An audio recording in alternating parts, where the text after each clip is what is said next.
Mobile ಬಳಕೆದಾರರು ಮತ್ತೊಮ್ಮೆ ಹಣದುಬ್ಬರದಿಂದ ತೊಂದರೆಯನ್ನ ಅನುಭವಿಸಲಿದ್ದಾರೆ. ಇತ್ತೀಚೆಗೆ ಜಿಯೋ ಹೊರತುಪಡಿಸಿ ಎಲ್ಲಾ ಕಂಪನಿಗಳು ತಮ್ಮ ಯೋಜನೆಗಳನ್ನು ಹೆಚ್ಚಿಸಿವೆ.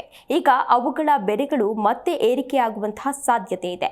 ಹೌದು, ಕೆಲವು ವರದಿಗಳ ಪ್ರಕಾರ ಮುಂದಿನ ಕೆಲವು ವಾರಗಳಲ್ಲಿ ಸರ್ಕಾರಿ ಸ್ವಾಮ್ಯದ ಬಿಎಸ್ಎನ್ಎಲ್, ಜಿಯೋ, ಏರ್ಟೆಲ್ ಮತ್ತು ವಡಾಫೋನ್ ಐಡಿಯಾ ಸುಂಕಗಳನ್ನು ಹೆಚ್ಚಿಸಲಿದೆ ಎನ್ನುವ ಮಾಹಿತಿ ಸಿಗ್ತಾ ಇದೆ. ಇದು ಮೊಬೈಲ್ ಬಳಕೆದಾರರ ಮೇಲೆ ನೇರವಾಗಿ ಪರಿಣಾಮವನ್ನು ಬೀರುತ್ತದೆ. ಮುಂದಿನ ಕೆಲವೇ ದಿನಗಳಲ್ಲಿ ರೀಚಾರ್ಜ್ ಯೋಜನೆಗಳಿಗೆ ನೀವು ಹೆಚ್ಚು ಖರ್ಚನ್ನ ಮಾಡಬೇಕಾಗುತ್ತದೆ.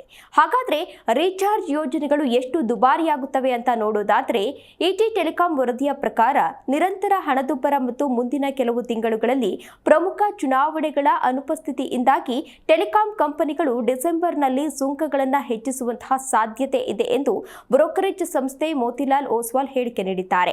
ಇದರ ಪರಿಣಾಮವಾಗಿ 28 ದಿನಗಳ ಮಾನ್ಯತೆಯ ಯೋಜನೆಯು ಸುಮಾರು 50ರಷ್ಟು ದುಬಾರಿಯಾಗಬಹುದು ಎನ್ನಲಾಗ್ತಿದೆ.